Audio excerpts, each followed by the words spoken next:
Hello, everyone, and welcome to the AMA with Rocki. This is BSC News, and obviously here we've got Bjorn from Rocki. First of all, Bjorn, can you hear me okay?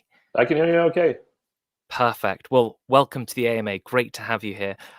Would you be able to introduce yourself a little bit, and perhaps also the team behind Rocki as well? Yeah, thank you. Thanks for having me. My name is Bjorn Niklas. I'm the co-founder of Rocki, which is a music NFT platform empowering musicians to earn new revenue streams.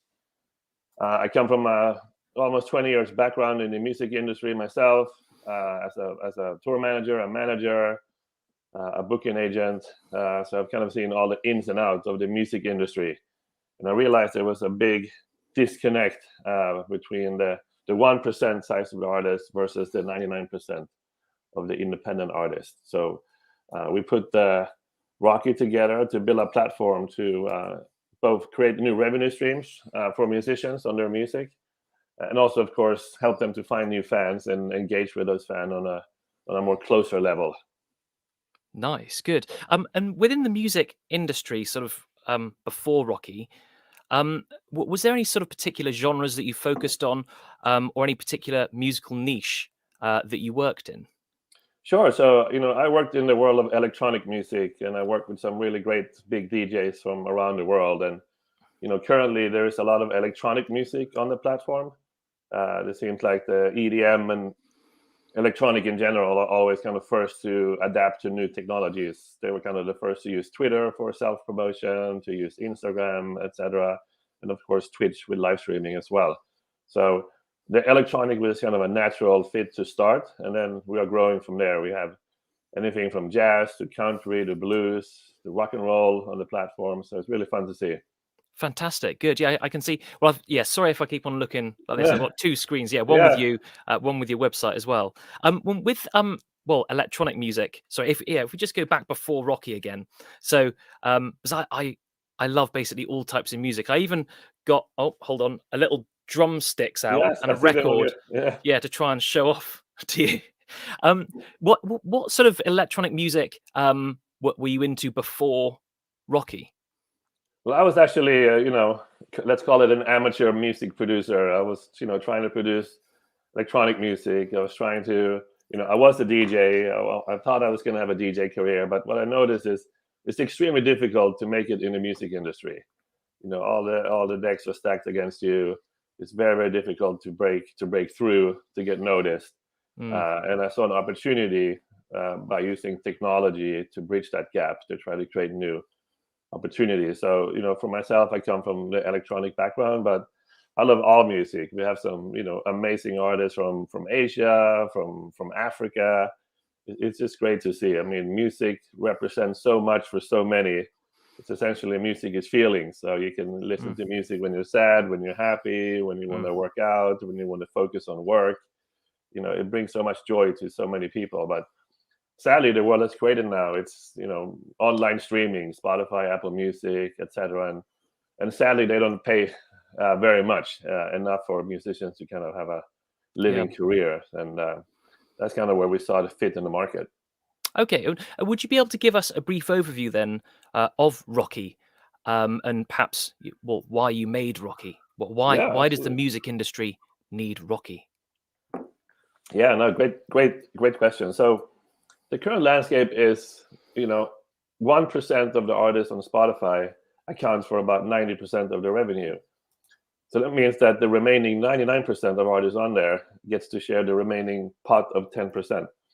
And that typically comes out to about £200 per year. The Ivers Academy in the UK had a massive survey that 8 out of 10 musicians make less than £200 a year. So that's obviously not something you can base your music career on. You can barely probably buy a new microphone for that kind of money. And Yeah. also that it takes a very, very long time for that money to trickle down into your own wallet. You have publishers, royalty collecting societies, record labels, etc., etc. Um, so I've always kind of thought that there was a huge opportunity to build something better, something that generated revenue quicker. And of course, I'm very interested in blockchain and crypto. And of course, as we saw NFT becoming popular early last year, um, I saw a need to invent something new. So basically, we put together Rocki, me and a couple of partners, some engineers, and the goal was basically to build a new form of way of selling music and a new way for fans to engage with that music using NFTs. We started with a royalty NFT. Now we have focused more on music NFTs, where I can mint a song as a collectible. There is only 10 pieces of this song available for my fans, and maybe perhaps each copy is $20. So 10 times 20, that's enough, equal amount of money that you make from Spotify in 1 year on one drop. Yeah, So it's great to see that we could create this new revenue source. Fans are interested in collecting music, just like you have a vinyl record on your wall. There's probably some meaning to that. Maybe it's a special record that wasn't available in that many copies. So certainly you're it is. you're one of the only one of the few that have it. And that's kind of what we want to bring back to music, right? Spotify is an amazing all-you-can-eat buffet of free music at your fingertips, 24/7, and they have done a fantastic job with the UI, creating playlists. It's of course the best. They spent Yeah, hundreds of millions of developing the UI to be as easy as possible. Sadly, it hasn't done a really good job compensating musicians, and that's kind of where Rocki comes in to fill that gap. fantastic. Well, yeah, I think that's well a great explanation. And as you said, yeah, this it's from an hardcore electronic rave called Thunderdome. Wow. Yeah. So yeah, that's what that vinyl is.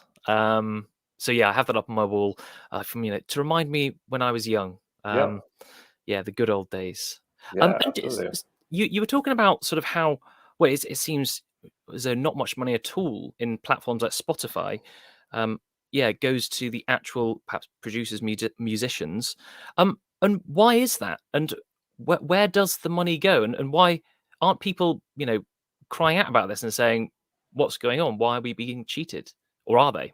Well, I Yeah, mean, first of all, I think most independent musicians know that they don't really make any money at all on Spotify. They use it more mm, as a marketing tool, right? And the current payment system on Spotify is a simple pro rata payment model. So, every day they take the money that they make from advertisement and subscriptions and divide that out with whoever has the most amount of streams. So, if you're a local producer from Bristol just trying to make it out, you're competing with Beyonce and her 100 million fans that play her yeah, song on repeat.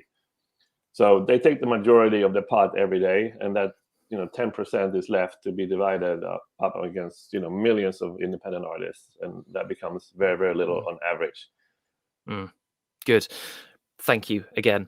So how does blockchain technology? I mean, this is a bit of an open-ended and perhaps technically difficult question, but how does blockchain technology complement the music industry from your point of view?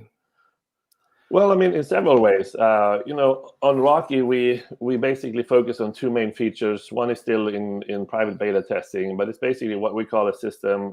Is called streaming as mining.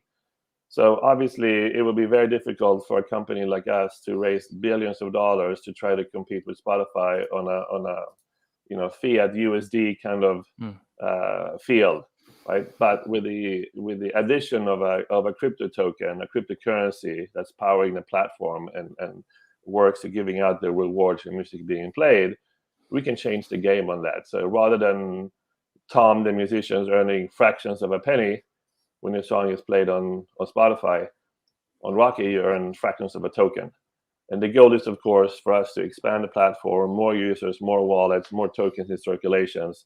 And there's also a way for regular music fans as well to participate in that ecosystem of earning tokens, creating a monetary value.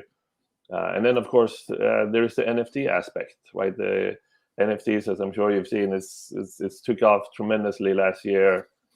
I read some estimate that there were sales over 41 billion in sales in 2021. So people are discovering NFTs as a way of collecting music, having exclusive content that nobody else have access to. And as in my opinion, and I'm not a blockchain engineer per se, but an NFT could be like this. It's like a box. You can put anything into this box and create yeah. an NFT and sell out ownership. So Now we're selling a lot of music NFTs where, artist Bjorn Niklas, you have a new song. I'm going to decide there's only 20 copies of the song available for my fans. His copy is $5 or $10. I think our average is about $8 for a song. And That actually adds up to real money. yeah, well, it does sound an interesting. Well, I think it's very good idea. So if I was to buy a track for $8, say, Yeah. would I then download it? Maybe like I would do just off a download website, or would I stream it on your platform? And also, would I be able to resell it because it's an NFT, or are there different rules about that? Do you know? Great one. Yeah. So first of all, um, the music NFTs that are purchased on Rocki, they actually live in your connected MetaMask or Trust Wallet, and that's connected to Rocki. So Rocki actually kind of works as a music player. You're not able to play that song on, let's say, OpenSea or Nifty Gateway. You play that song on Rocki. You can add it to your playlist. You can enjoy it there. And of course, let's say that maybe you play this song too much, or maybe this particular artist had a breakthrough, and now his content is more valuable than it previously was when you bought it.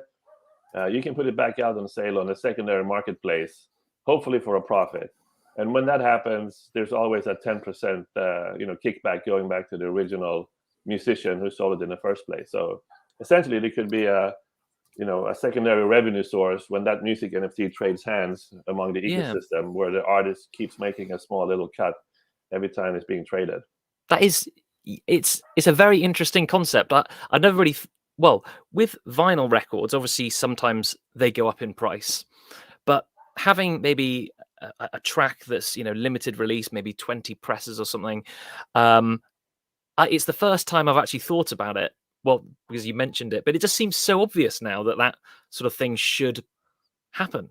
Yeah, yeah, Yeah, and so if I bought it, if I bought a piece of music, would I then, well, would the same sort of copyright apply to it? So would there still be? Hold on, I'm going to start that again. yeah, So if you're making a piece of music, you can often get things like royalty-free samples, where essentially no one owns that original sound, and you can say, "Well, this is my sound." Because you've bought that NFT. Um, can you do what you want with it? Can you remix it? And essentially, is it 100% yours, or is it still like traditional music where you can't copy it from you can't make a digital copy, or you can't do other things with it? Does that make sense? yeah, it makes sense. And Okay. the easy answer is you're not basic. I mean, you could sell the master rights of the song, meaning if I make one song, I could sell you the master rights of this song, meaning that now you own that song to monetize on. So you could then take my song and pitch it to a TV commercial, and if they pick that song up, that revenue goes to you. But we haven't really seen that on the platform. Instead, you're basically buying, it's almost like a listening right. You cannot download the MP3 file or WAV file. It's simply for streaming only. Mm, And one of the reasons why is because we don't, of course, want people to, leak the song and put it up on the web for free distribution, which could, of course, ruin the secondary value on secondary marketplace. So rather than getting into copyright and I'm going to make money yeah, of this song, it's more of a way to support your favorite musician by actually buying a listening right and putting the money directly in the pocket of the musician. There's no middleman that takes any cut. They go straight to the wallet of the musician selling fantastic. it. Yeah, No, that is good. One of my quite a few years ago, one of my friends released an album on Spotify, and I think he did it himself via a website that he paid or something. And I thought, great, I'll support him. And I paid, I don't know, maybe around £10, maybe $13 for the yeah, album. And now, well, I know maybe he just got like £1, £1.50 or something. But I think what you're doing. Um, you can genuinely support the artist. Like, uh, it amazes me that people are still buying. Well, it just amazes me that not enough money is going to the musicians. I think. yeah. And Yeah. that's kind of the way that the music industry was built in the days of sheet music and jukeboxes, and the whole idea of paying a big advance. Oh, look, Tom, we're going to give you $10,000. Just sign the bottom line on this Mm. 200 pages contract, and you're basically signing away your right to collect money. Now they are collecting money on your behalf, and they will pay you whenever they feel like they want to pay you. And it can be very tricky to understand if you're really getting paid what you're owed. So I think that Yeah. has been a big problem for many, many years. It's they built the music industry to be extremely complex, so you don't really truly understand where all the money goes. So with blockchain and wallets, you have a direct to fan artist pipeline with nobody intermediate taking any cut or trying to hold the money and then pay you out a little bit differently than maybe what you're Mm. supposed to get. Yeah, good. I like it. I think all music should be on the blockchain now after speaking to you. Yeah, yeah, Uh, no, I agree. and from maybe a producer's point of view, so I don't know, a person that perhaps sits in their bedroom and makes beats or sort of house music or something, or even a person that records their vocals and piano. Would they be able to utilize your platform and put their music on there? Yeah, absolutely. So, all the music on Rocki is basically fully owned by the musicians. We don't allow any music from record labels or any type of music that has some sort of publishing deal where other entities are in charge of collecting the revenue. So it's strictly for the independent category of musicians. So let's say artist Tom, you wrote a song during the pandemic, you can upload it to Rocki either to the streaming side that you will earn future tokens on when the music is being played, or of course you can mint it as a music NFT. We built a very simple do-it-yourself minting process. You connect your wallet, you upload the track, you put in the title, the artwork, the profile of the artist and the profile picture. Decide how many copies you want to sell and decide at what price, and you mint it. And currently we are on the BNB chain, so the minting is fairly cheap. It's probably around 6-7 cents to mint a music NFT. And then you basically tweet that out to your fans. I think we have almost over 2,500 music NFTs minted and sold to date there on the platform that you're looking at. That's So, very good. and Yeah. also what's cool, we have a credit card integration payment. So for Oh, music fans who are not accustomed to crypto and may not have a wallet, they can yeah. purchase that NFT using a debit or credit card. I think it's a really good idea. And looking through these as well, Yeah, I'm from the south of England. I wouldn't necessarily come across this sort of music, just from browsing on the internet or down at my local record shop. And it reminds me of when I was very young. I'm not unfortunately old enough to remember going through records, but tape cassettes and just sort of looking at well the pictures and sort of thinking, well, what's behind that, this dude looks, I'd like to listen to him. yeah. So it does remind me of sort of, well, record shopping, and it's intriguing. I think it's very interesting indeed.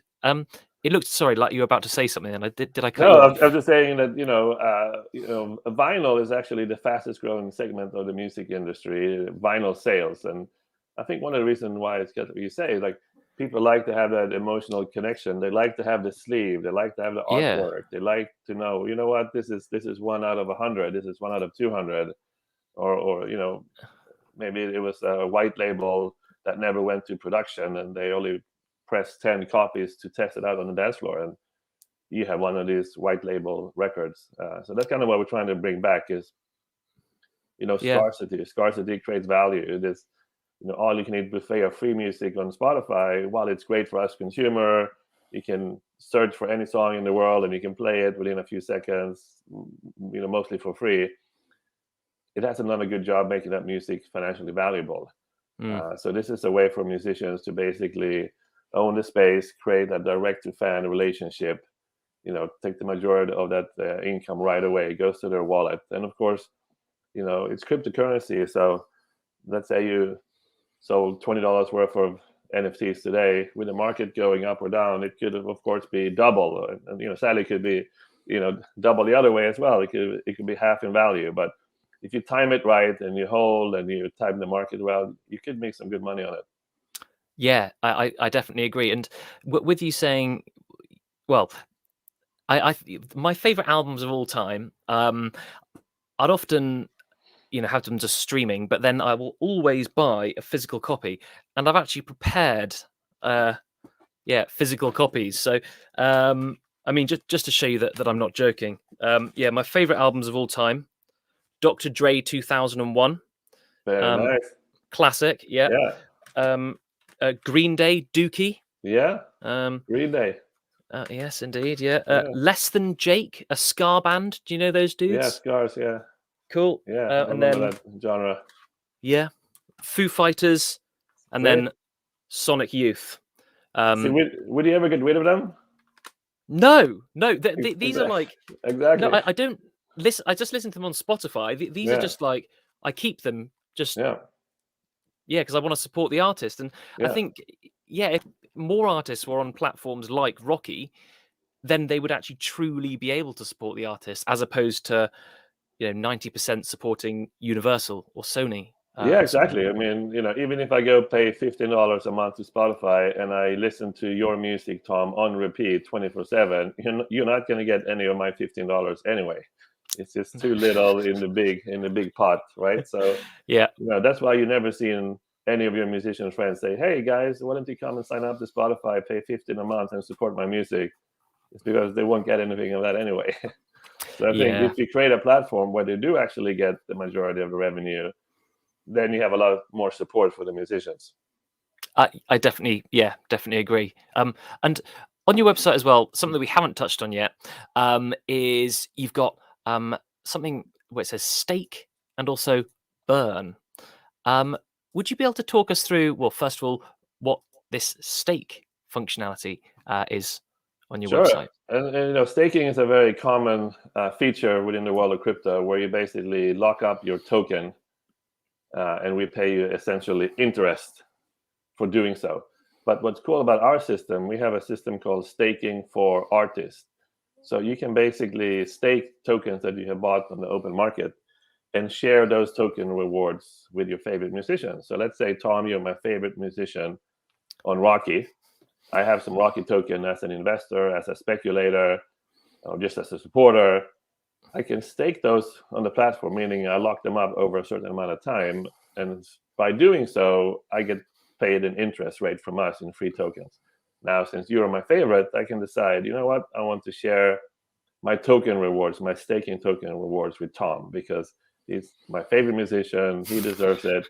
You're basically earning free money by your fans. And Mm. we were the first to launch this system last summer, and we are on our, I think, on our third staking cycle now. We've gone through 2 of them before that. Yeah. And they've been extremely successful. You can see there that the API for a staker can be as high as 93%. Yeah. No, that's very good. And yeah, I think if you're again, if you're sharing it sort of, with your idol, with a person that you, well, really sort of look up to and think is, well, the best musician out there, I think that's a really nice, well, I just, yeah, I think it's great. And if they're using this platform as well, I think, well, it's obviously 99, well, it's just going to them, not Yeah. the record labels. So, excellent. Great. And the burn part as well. So burn Rocki to earn. Could you talk us through that a little bit?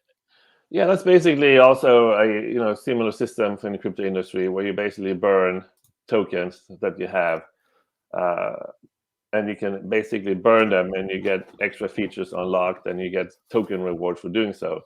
And those rewards you can also share with your favorite musician. So we want to try to build as many tools as possible where rewards and earnings that you have on Rocki are always able to be shared with your favorite musicians.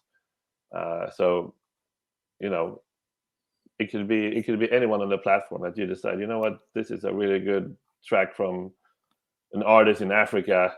I'm gonna grant him 2% of my staking rewards or my burning rewards, and it goes in their pocket. So Yeah, just kind of thinking outside of the box, like what can we do to create new revenue sources that wasn't there before? I mean, if you look back a year or two, none of this really existed. Selling music as NFTs, and selling experiences as NFTs. We've had some big artists like Blondish. She sold an unreleased track. There was 10 copies.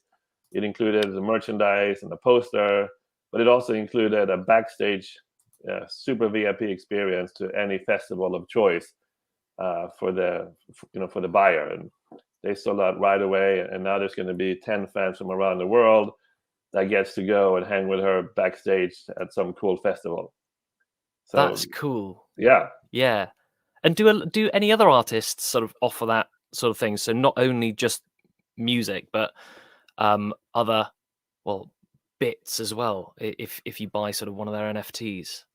currently we're seeing mostly the music, right? Mm, We're still kind of building out the UI on how to include other items. Maybe that's a T-shirt, a signed poster. mm.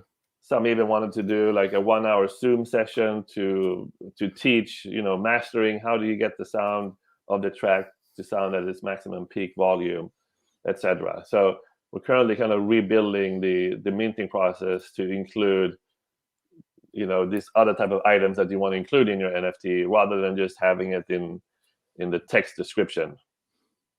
Fantastic. Good. And the Artist Relief Fund. So I'll just read this Yeah, out for the. Oh, hold on. Sorry. Yeah, just switch tabs. So I'll just read this out for the viewers. It might be a little bit too small on your screen. So, Rocki, with additional support from 1001 track lists, we have set up an artist relief fund. Sorry, worth $1,000,001.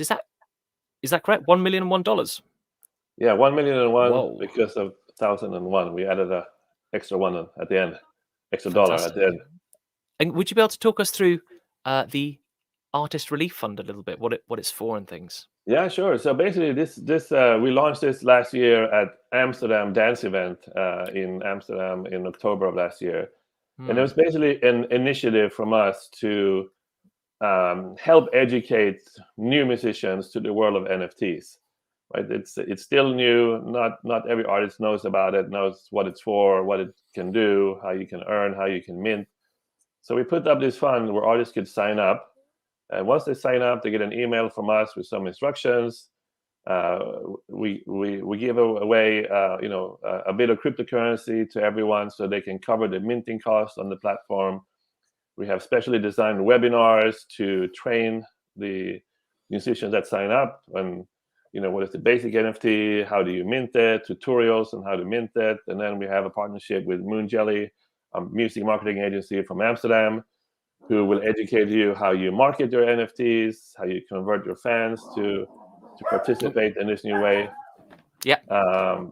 And it's been very, very successful. We've had thousands of artists sign up. We've distributed a ton of money in crypto to help musicians cover for the minting costs. So it's basically a way for us to try to give back and also incentivize you to learn. Yeah. So we will essentially pay you to learn. We are paying you to go through this tutorial system to educate you on the power of NFTs and how you could use them to earn new revenue streams. I think it's, well, incredibly interesting. I do think that, yeah, the music industry and blockchain, well, they will integrate fully soon. And well, I just, yeah, sort of having this chat with you has made me realize just how much, yeah, musicians are underpaid and things, and how much platforms, well, a platform like Rocki is certainly needed. Um, and I'm quite looking forward to, after this as well, just sort of clicking through the site and listening to yeah, the different artists. And sorry about my dog as well, if you can No, no hear her. problem. Yes. Yeah. Is there anything at all that I've missed off, or haven't raised, that you'd like to chat about or anything? No, I think you covered pretty well. We talked about our music streaming service. We talked about our music NFTs. We kind of talked about the unfair landscape that we're currently in And of course, it's important for us, the artist relief fund. So if there's any musicians that are listening in today, please feel free to visit Rocki.com. On the top menu there, you will see the artist relief fund. It's easy to sign up, and then we will put you through this webinar series to, guide you through what NFTs are, how you can use them to, create collectible pieces of music for yourself, and how to market it to your fan in the best, most efficient way. Um, and yeah, I think that's everything in a nutshell. Yeah. No, I think, well, yeah, the artist fund that you have is, well, I think, every musician, if they haven't already, well, if they're not already into NFTs and things, it's a no-brainer. Yeah. And the easiest way to sort of contact you and maybe sort of get those resources, is it just to go on Rocki.com and sign up there, or should they go on to any of your social channels or anything? Yeah, I mean, Rocki.com is a great first step. We have all the contact and our Telegram group and Twitter information on there, but it's on the socials is Rocki app. The website is Rocki.com. There's a contact form there. You can contact me there directly with questions as well. We have an artist team here in Los Angeles that help guide musicians through the setup process for those who need help, setting up their wallet, etc. So yeah, feel free to reach out. Fantastic, good. And to access your social accounts as well, what's the best way to do that? Have you got a vanity link or anything for a Discord server, or how do people get onto your social channels? Actually, that's a good question. I don't think we have a vanity link for our Discord server, but we have a Telegram group, which is I'm not sure if I can share it here in the chat with you. I can make it as a banner that scrolls across the bottom. It's basically yeah. t.me/Rocki app. Okay, yeah, I'll copy and paste it from. There we go. Just so. Great. So at the bottom, hold on. Oh, hold on a second. Sorry. So now, there you go. Yeah, there we go. How fun! Simple. Good. And then of course on Twitter it's just Rocki app. Easy to find on Twitter. Okay. Yeah. So the Twitter. Yeah, I'll put that in there as well. 2 seconds. Okay. I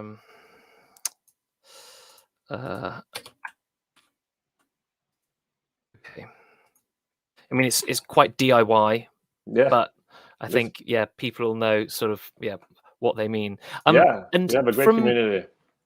Yeah. So after this, I definitely am going to join. And just talk to people about music, to be honest, because hopefully sort of from my vinyl record and drumsticks. Yeah, that's amazing. It's good. So there's one question that I can see from a person listening at the moment who asks, are there any plans about organizations like concerts, etc.? And I think what he's saying is, will you organize maybe physical events and sort of be part of any physical events? Yeah, we do have some plans at some music events, probably at ADE in Amsterdam later on this year. We will have some activities, but we're also, I used to have one of the first live streaming platforms in 2015 called Groovio, where we built a mobile app to be able to live stream your performance. So we do have some thoughts of building in a live streaming component on the platform where your fans could donate tokens to you for showing the support. But yeah, of course, physical events is really exciting, especially now when hopefully COVID is dying down. More and more places are opening up to host bigger types of events. But ideally, we would like to host a couple of those live events throughout the world per year to connect with local musicians. I think that would be really good. Yeah, I'd come to it if you did it. I'll be there. And before COVID, I used to come to Amsterdam. Reasonably often. I used to go to a place called, I don't know how to pronounce it in Dutch, but like Gerildedome. In Arnhem. Yeah. Yeah. Okay. Fine. Yeah. Good. Anyway. Honestly, it's been so interesting talking to you. And yeah, Yeah. music is definitely one of my true passions, and so is crypto. So it's been a real eye opener. So before we sort of tie things up and and leave, is there anything else that you want to add? Anything that I've missed off? Any last words at all? Actually, that sounds a bit strange. Any last words? Last one. Yeah. No, listen, I mean, it's been a great session. I'm very, very thankful and honored to be on here.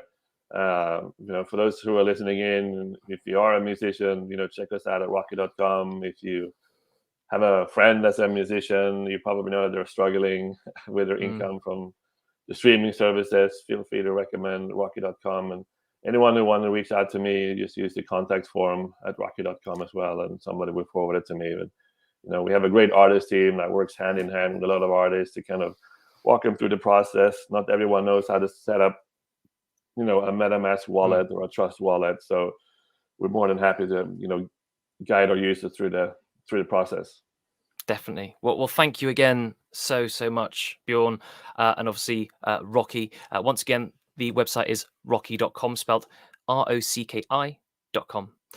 So if you are a producer, any type of producer, musician, go there, do it. And I can see in the comments, Tunahan Bulut. I'm a musician too, by the way. Well, that makes, we're all musicians. Yeah. So fantastic. Good to hear.